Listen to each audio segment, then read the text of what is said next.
Hello, it's Logan Clarke again, Global Pursuit Investigations. I'm going to talk about a case. Sometimes, not often, but sometimes cases don't work out the way that you want them to, don't have the ending. There's always, like I said, the only thing constant is change. But sometimes the end result of a case doesn't work out. It winds up being tragic. For example, the Yemen case where the mother that I was working for, trying to recover her kids, died in the Red Sea.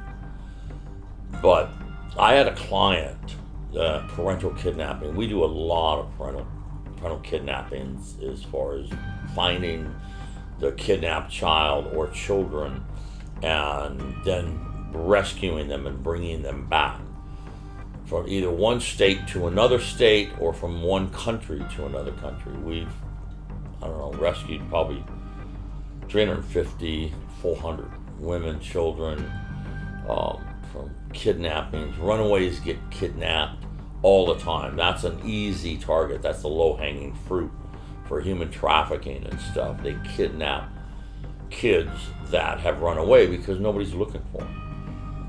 Parental kidnapping happens about 100,000 times a year in the United States.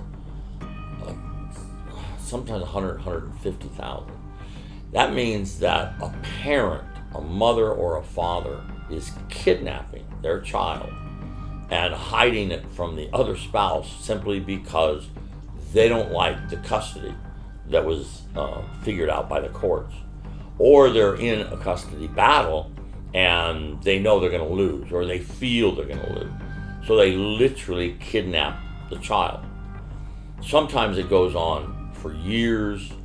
Sometimes they're never found until they're older, 18, 19 years old, and then the child might start looking, reaching out, trying to find their other parent.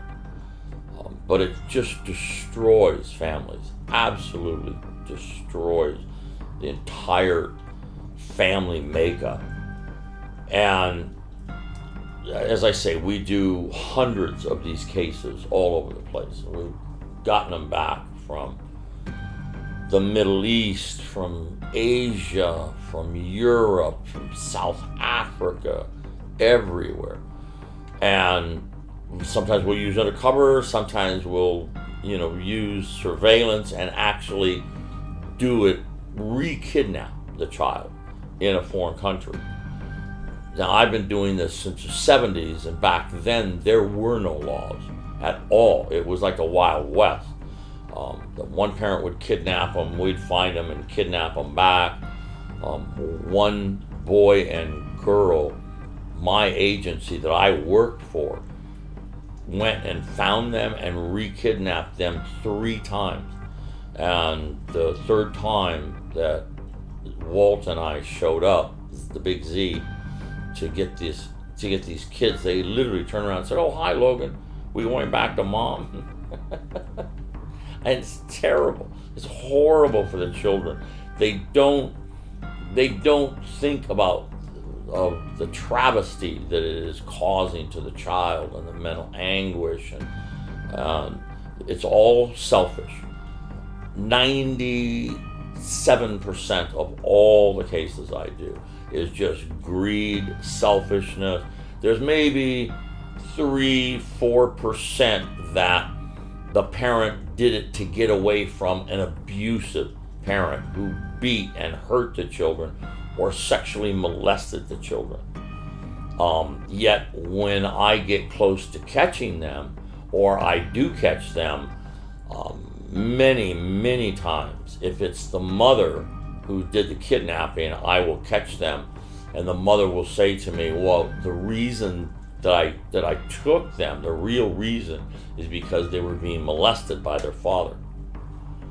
This is perhaps the coldest, dirtiest thing that a parent could ever do to a child and another parent, is to tell them it's just to make this accusation. I call it a Holy Mary pass, where I have a surveillance going on that went on until 2:30 this morning, so it's going to go on all day and all night.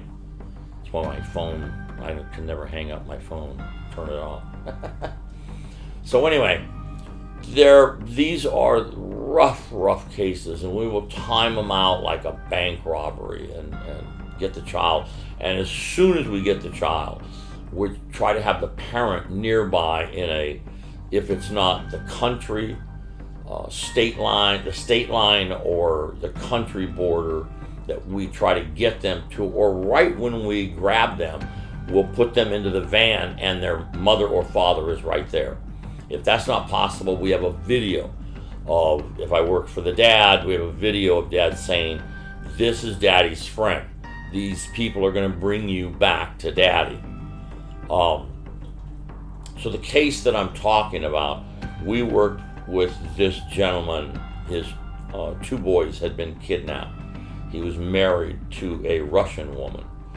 And this one I will tell the exact detail because it's in the press right now. It's all over. So David Barnes was the father's name, and I worked for him. And we worked for about 2.5 years trying to locate the mother when she was kidnapped, or when she kidnapped the child. She had originally been found in Turkey, and then when we tried to make arrangements to get to Turkey and get things set up, she moved into Russia. And it right then, when she moved into Russia, is when COVID hit in 2020. And countries were closing down, states were closing down, and it made a difficult situation damn near impossible. But I had people in Russia, I had people that worked for us that were in Russia, and I also had people go into Russia over this period of 2.5, 3 years, and locating the mother, find out exactly where she was, trying to get photographs. And it's cold, it's winter time in Russia, and COVID had hit in March, April. So when that hit, I think that was the time that we found her in Turkey. And by the time she went into Russia and we located her again in Russia and put somebody outside the apartment, as soon as she figured out that there was a car, that there was somebody watching them, literally they moved location. And it took us months again to find them and the building that they were at.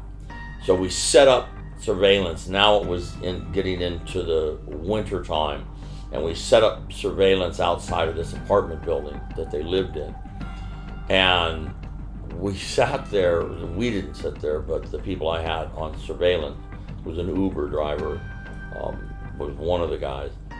And they watched outside, and everybody that came out of the building, the apartment buildings they were in, was in sweatshirts and jackets and with fur caps. And because of COVID, they had a mask. So they'd have these fur caps. You could not tell who was who. You couldn't tell a child from a small adult unless it was a real small child. And nobody could be identified. It was impossible unless you literally went up to them and pulled their hat off or something. So for a couple of months we watched, and there was no way of identifying them. So we pulled back. It was too cold to go into Russia, and to try to do a rescue there would have been impossible at that time. The borders were closing around and everything. So we laid off and literally went through the winter into the next spring and summertime. And got people back in there. They had moved again. And we located them the third time. And this time it was a huge apartment building that was self-sustaining. It had restaurants in it, had a beauty parlor, had a grocery store, everything within these two towers outside of Moscow that she lived in. And we had people go in there, go up to the apartment that we believed it was, and literally took photographs of the shoes outside. And I did not know that people took their shoes off, or maybe it was just this building in Russia. But all their shoes were outside, and literally we saw the boys' shoes and the mom's shoes and the grandma's shoes outside. And not that we could identify the shoes, but we could identify the amount of shoes and who it was probably for: grandma, mom, and the two boys. So we watched that. We sat up. It's getting clearer.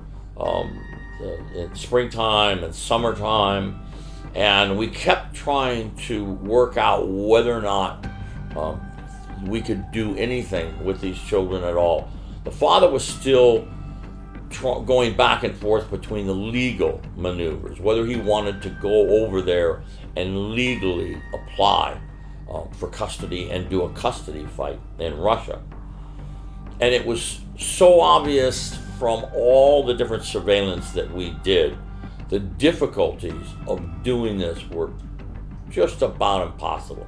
I would say 95% against us.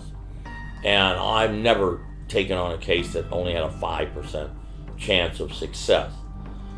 So all the conversations with the father, he decided, all right, I'm going to go over there and fight for custody. So we literally looked up attorneys, and he would talk to different attorneys, and we found a law firm where an American actually living in Russia for many, many years, spoke the language, everything, was there. And so the clients talked, we talked to him a little bit, to the attorney, and the client decided, sorry about that, the client decided that this is the attorney he's going to hire. So he retained the attorney and went over to Russia and literally gave the money he had signed a client agreement with the law firm and everything, and he went over there and personally handed them the money, got them, and found an apartment. He actually got an apartment in the same complex that she was in. She was in building A, he was in building B.